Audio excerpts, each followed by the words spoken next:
This little boxy thing up here is allows you to run your camera view around, and the scroll on the mouse will allow you to scroll, zoom in and out. If you ever get to where it's like, I don't know, you get this to where it's just like, I can't really, I don't know what's going on. How do I get back? I can't see. You just hit the home button right here. It's got the little picture of the house, and it'll bring you back to this view right here. And then it's fairly easy to work with that in that manner there. So basically, TinkerCAD works with entire meshes, entire shapes. You can't go in and mess with any of the vertices. You can't touch a single vertice. You can't touch um, groups of vertices. You can't. So yeah, uh, it's not like a mesh mixer where you can manipulate groups of vertices, or Blender where you can go and literally touch and manipulate every single vertice. This is very limited on how you can access the the shapes.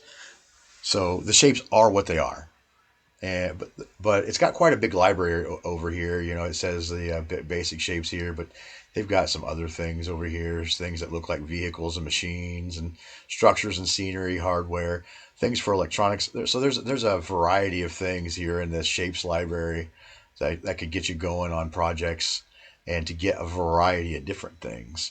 Uh, to make a variety of different things.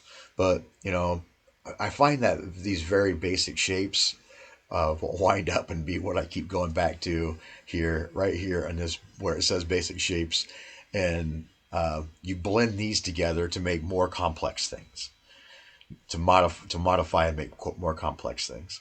So this is actually very this is going to be very simple here, because all I want to do is put her name vertically, or I mean at an angle, attach it to this thing here. All right.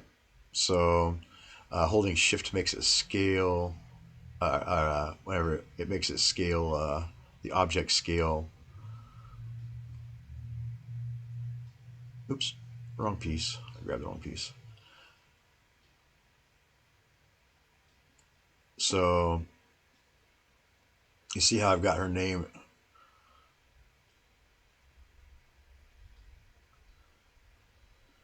and it's straight up and down. See, I don't want it to be straight up and down. All right, I want it to be up. Oop, just the name. I got both. I had both pieces selected. What piece do I have there? I want the name. There's the name. All right, so I'm going to bring the name up. All right, I want to keep some of it into the thing here, and then I want to stretch it up further. All right, I'm going to keep stretching it up, keep stretching it up, keep stretching it up,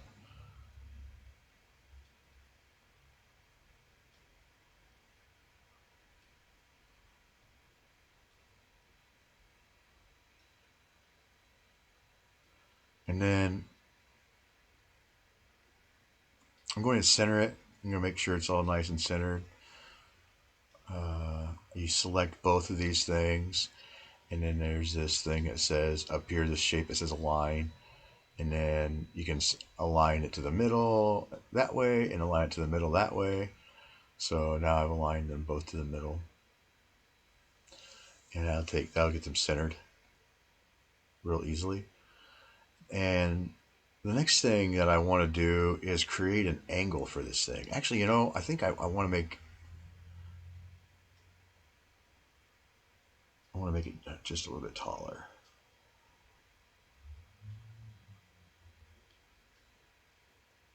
There we go. I think that's what I want to do. All right. So I'm taking a look, and I'm going to realign them because they're not centered together anymore since I changed the dimensions. Make sure everything fits.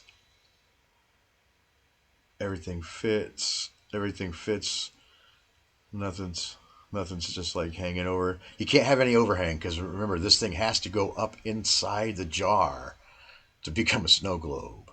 So any overhang is going to get caught going into the jar because this thing barely fits through the open mouth of the jar. All right. So at this point, I have this thing that's sitting flat there, and really what I want it to do is kind of sit at an angle. So I'm gonna tidy this thing up. I'm gonna grow it just a little bit more. That's 20 millimeters. There we go. Grow it just a little bit more, and then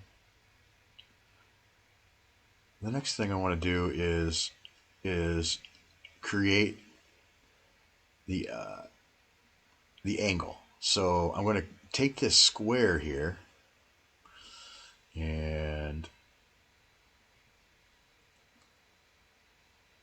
this square is a negative square. It's a hole. All right, and as you can see the difference. If I hit this button as a solid, now it's a hole again. So if you add a hole to a solid, it subtracts. All right, so I'm going to take two meshes and I'm going to add a negative mesh to a positive mesh. So it's going to subtract some mesh is what it's going to do here. So what I do is I get this thing a size where it'll cover the basis where I want it to be. It can be a little bit too big and wonky because you'll never see it. This is basically I'm creating a shear is what I'm doing. All right, and then let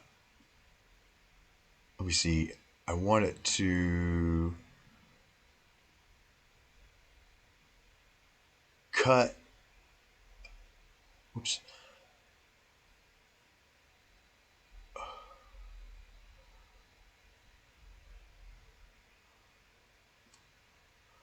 Okay.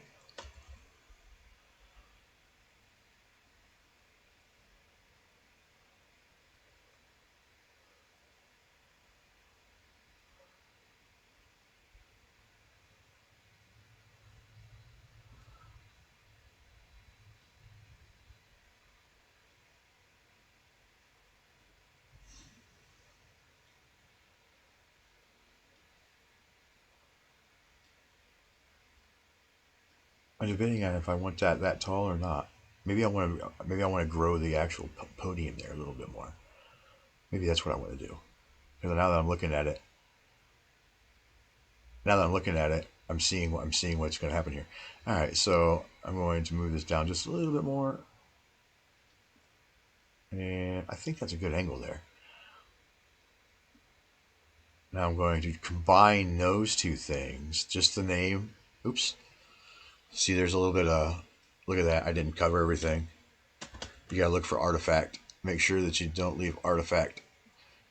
See it right there? You can see that I didn't cover it. I hit some button or moved it, is what I did. So not really a big deal. You just go back and undo, and then select just the name and that block again, that negative block, and hit the combine button up there.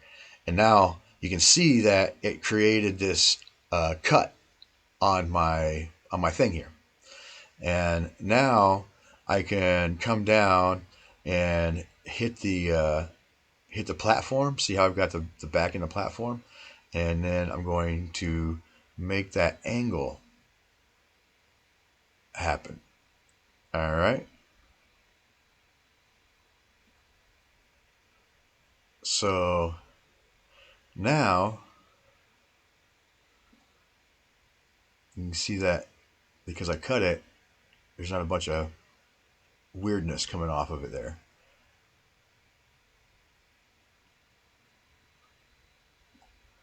And I'm going to grow it just a little bit. There we go. I want to make sure that it stays nice and bedded.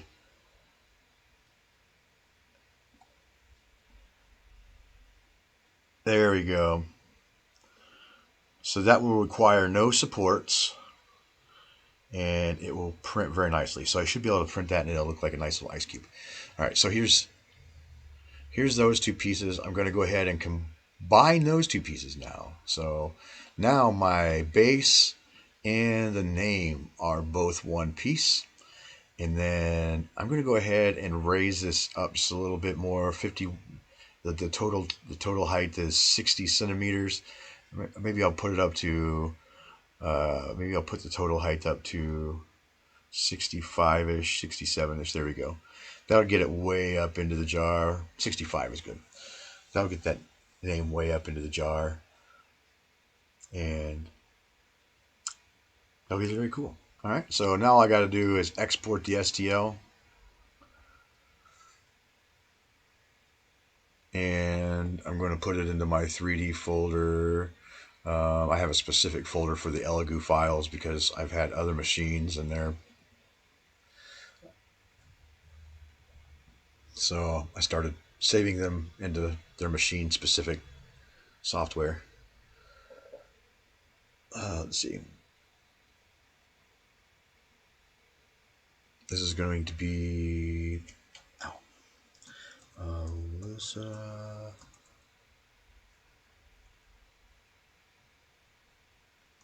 Snow. Oops, Snow Globe. There you go.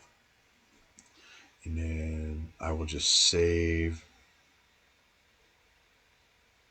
that file. All right. So the next step is, and I've already got the software pulled up, so I might as well go ahead and do this. Just get rid of the object that's in there because that's already being done. All right, so now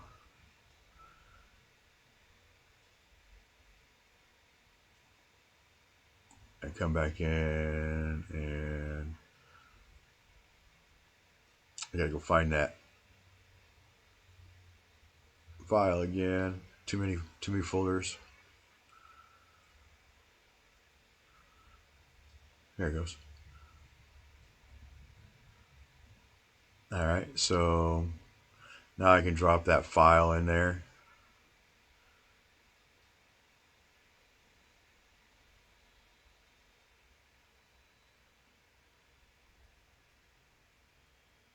All right, and the camera views on this slicer software is just ridiculously limited.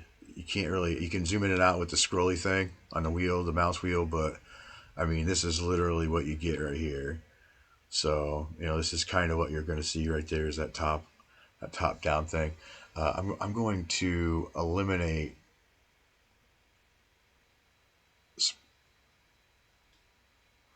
supports, no adhesion. I'm going to go ahead and give it a 5% infill. I want 5% infill. Let's go up top.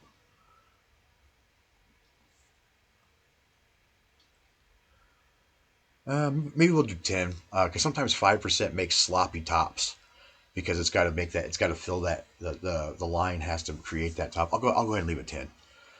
You only talk about 42 grams there and 3.5 hours of print time there, so it's not a big deal. The rest of the recipe is a basic PETG recipe. I got a clear PETG that I'm gonna print this thing in. 245 on the NOS and 95 on the build plate. That PETG, that Creality PETG has a slow ass print speed at 40 millimeters per second.